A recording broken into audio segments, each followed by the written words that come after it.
Things have gone from bad to worse down at Florida State, and now the fans are letting everyone know about it. We'll talk about it next here on the College Huddle.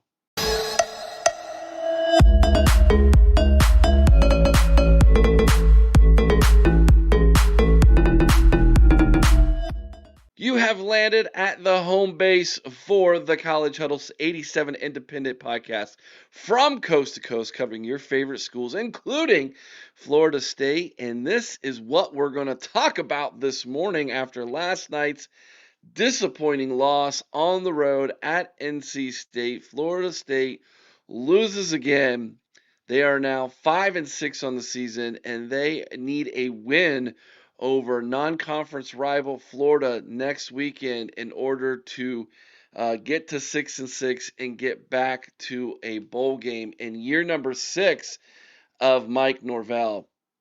Things are getting out of hand in Florida State. Let's just be honest. This is a very similar situation happening right now in Tallahassee that happened earlier this season with Penn State. James Franklin had been at Penn State for a long time. James Franklin had quite a bit of success at Penn State, more than Mike Norvell. And the Florida State fans are going to let me know that right away in the comment section that, hey, at least James Franklin was winning 9-10 games every single year. The expectations at Penn State, the expectations at Florida State are high. And the fan base holds that athletic department accountable to those expectations. And when those expectations aren't met consistently year in and year out, that vocal minority starts to grow until it becomes a majority. And fans just get sick and tired of taking those L's week in and week out, and they start to let their voice be known on social media, on things like that, and then on the radio, in the newspaper, if people still read newspapers, on podcasts. And then when the boos start to come in the stadium, it gets ugly. And I think that's where Florida State is right now. The boos are going to start coming. Maybe they already have. They just haven't been loud enough to reach the ears of someone like myself who's not watching Florida State games each and every single week. But I watched that game last night. This is the third Florida State game I've watched this season. And I saw a very undisciplined football team. I saw a very unlucky football team at times. And I saw a coaching staff on the sideline that looked incredibly desperate. And now those news clippings, as we used to call them, or as we would call them today, those fan tweets are going to get louder and louder and louder. I went on to social media last night and this morning, and I started to read some of the comments.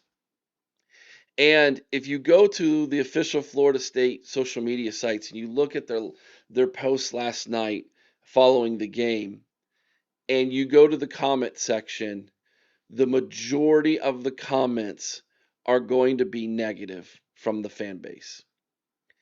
And there are a few in the minority now. They used to be in the majority, but now they're the minority who defend Mike Norvell. But their defense of Mike Norvell has no backing anymore. They used to be able to say things like, hey, he went 13-1 in 2023.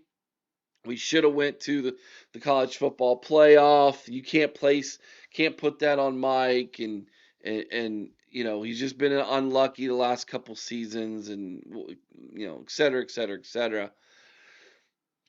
But those people now are saying things like, hey, you can't fire him because look at his family.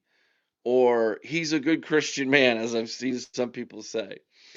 They go to the emotion side of things. When you lose facts and you go to emotion, you've lost the argument.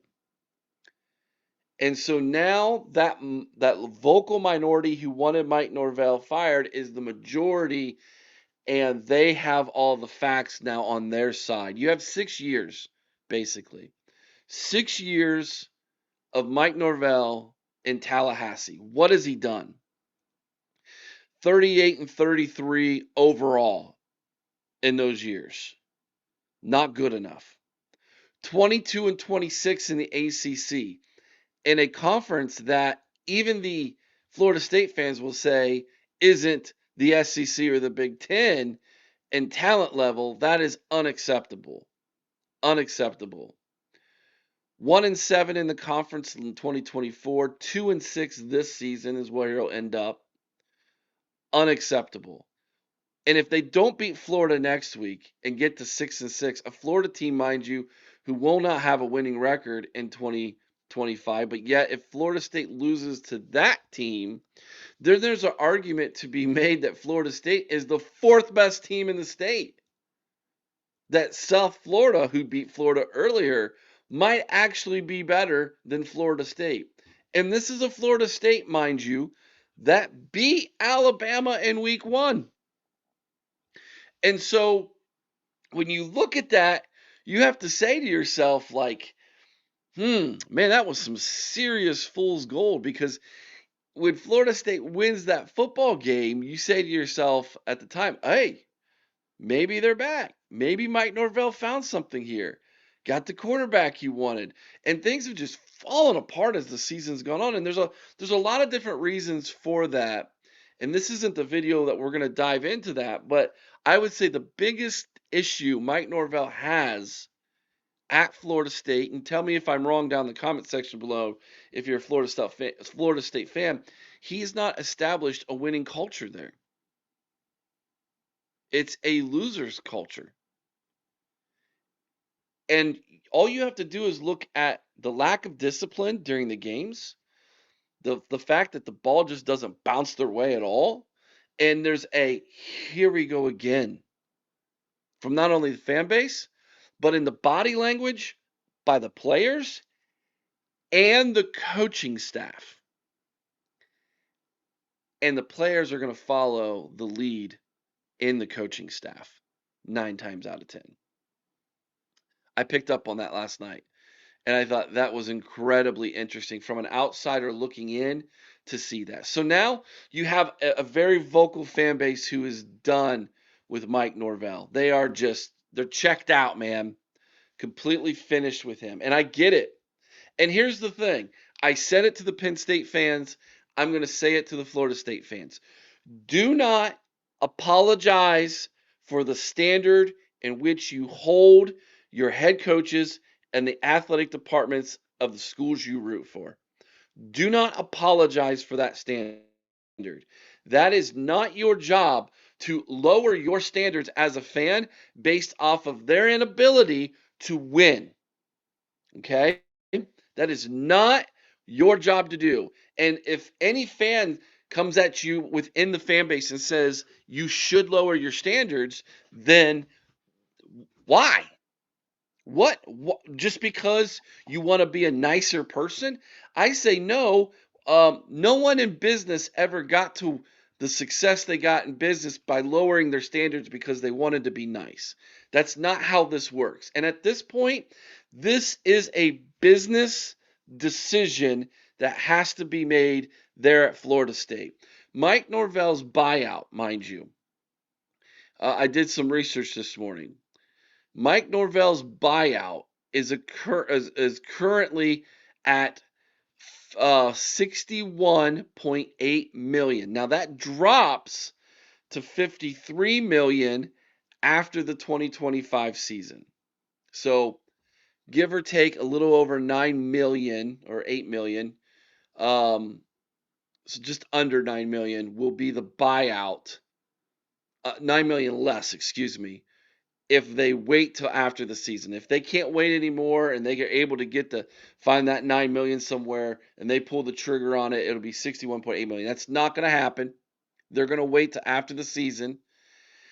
But 53 million is what they're going to have to do. Now that's not nearly as high as what Penn State's was earlier, but it's still a chunk of change. And some of the people that I read in the comment section who've already said, hey, I want to get rid of the guy too, but 53 million is a lot of money to try to figure out how to raise to get rid of this guy. But Penn State did it. LSU did it. Do you consider yourself on that level, Florida State? Are you on the same level as Penn State and LSU? What about the team you're playing next week at Florida? Are you on the same level as them? Do you view your program as being on that tier with Florida, LSU, and Penn State, and even Auburn to a degree? If you do, 53 million is going to be the price. If you don't, guess what? Get ready for more of this in 2026.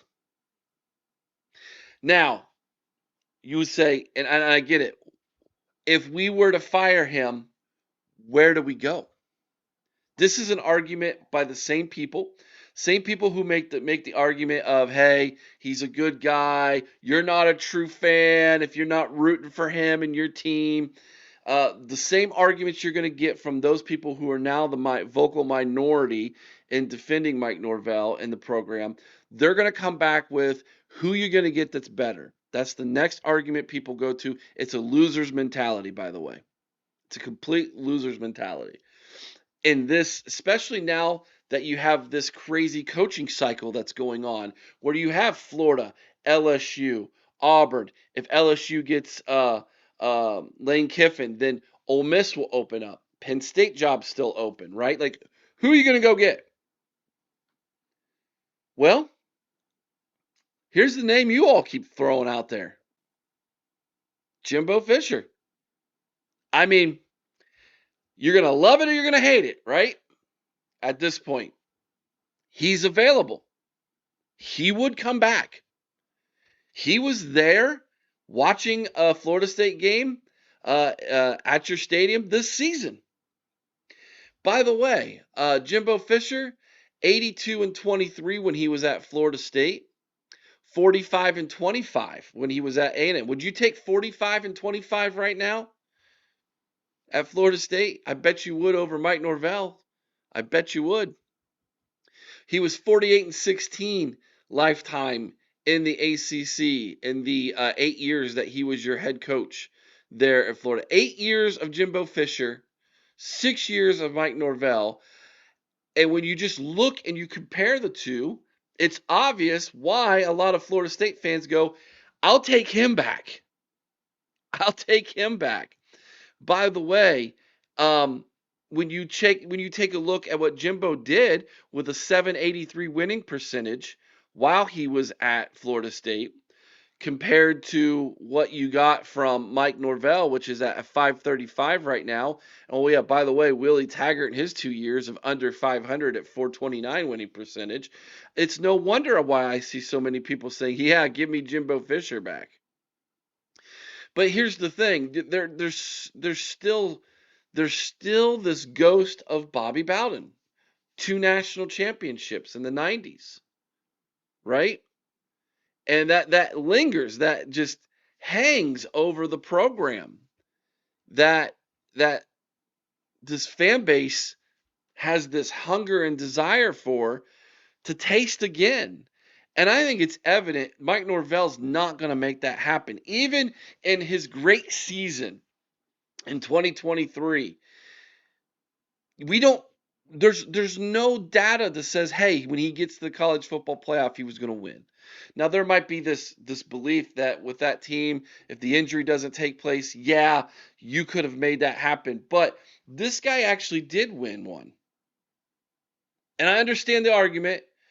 Trust me, I completely understand the argument. Well, yeah, he did it, but that senior class, some of those guys were Bowden guys, and Bobby Bowden was the one who started kind of recruiting those guys earlier, and he had all this momentum after the Bowden era. But don't forget, 2010 was his first year. It wasn't until 2013, that's year number 4, that he had the undefeated season and won a national championship. And then a year later, in 2014, he was still 13-1 at Florida State. That's 5 years removed from Bobby Bowden. And then the next 2 years, 10-3, 10-3, before he had the bad year in 2017, his last at Florida State, in which he was 5-6. So when you look at the totality of it, and you don't look at what took place in Texas A&M for him, which he still had a 9-1 season in 2020, the COVID year, right? And he's only been out of coaching since 2023 when he was hired 2 years ago, or fired 2 years ago after a 6-4 season. Like, I understand where this I'd rather have this guy back with us comes from. And so I don't know. You guys tell me. Like, I look at this and I think what I saw last night, what I'm getting from the Florida State fans, they're at a crossroads. You lose next week to Florida. I don't know how you can bring Mike Norvell back. I think you go ahead and you bite the bullet and you pay the $53 million buyout. And if push comes to shove, you do your research, you do your search. If you can't find someone who you really like, who you believe can take this program to the next step, maybe you go back and you get Jimbo Fisher. Maybe you give him another ride here in Tallahassee and see how it goes. Because at this point, don't you need to invest in giving hope back to your fan base?